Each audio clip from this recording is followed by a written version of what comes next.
programming. Monday, we're going to be doing TABATA. So every station is going to be 20 seconds of work by 10 seconds of rest. We're going to go for 8 rounds. In between each exercise, we're going to give them a minute to wipe down and then get to the next exercise. The first exercise on Mondays, over here at the rack, is going to be plate to overhead. So we're going to go from ground to overhead. So the way I'm going to hold this, it's just a nice good overhead position. I'm going to push the hips back, go into that nice good hip hinge.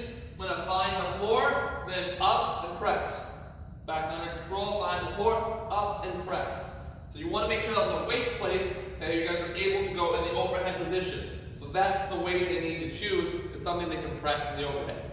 If we have individuals that can't go overhead, we're going to do just a plate clean. So from ground, up to clean with the chin, back, clean with the chin. Now that weight can move fairly rapid then as we move it, okay, to that over into that chest position.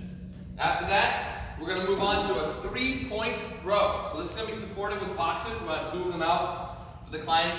Just place a hand on the box, foot on the box, near the box, sorry. Then if I'm going to go back into a stagger stance, I'll put the right foot back if I row with the right arm. I'll put the left foot back when I row with the left. So I'll show you guys what a left hand row looks like. I'm pulling it in nice and tight to the body with the elbow, and I want to pull up to about belly button height with that row. There may be some people who are more comfortable, some more athletic stance with those feet in that neutral position during that row pattern, but I like it to the back because my space for my arm to row, I'm not going to be hitting my knee. Okay, on that one, we're working on keeping that back nice and flat. And if they're rotating, torquing a lot, it means the weight's a little too heavy. Okay, but we do want to challenge the weight pattern on this one. For every round, 20 seconds one arm, 10 seconds rest, 20 seconds other arm. Okay, they're going to do each arm 4 times now. The third station is medicine ball chest tosses.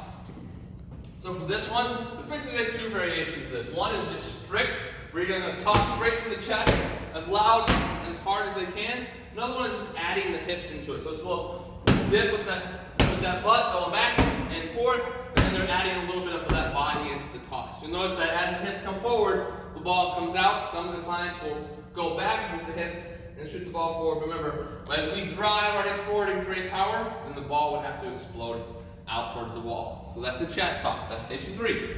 Station 4, we'll come over here. We're going to do heel to heel touches. So we're going to get down on the floor in a sit-up position with those feet flat. You're going to think, all right, heel to heel touch means I'm going to start in the crunch position. The crunch position is chest up, not tucking the chin in. And then you're going to just reach to one side, nice and easy, touching the heel. As you guys keep that rib cage down and that belly button engage that spinal cord throughout the heel to heel touch from side to side. 20 seconds, then they'll rest. Right, so that's going to be exercise number 4.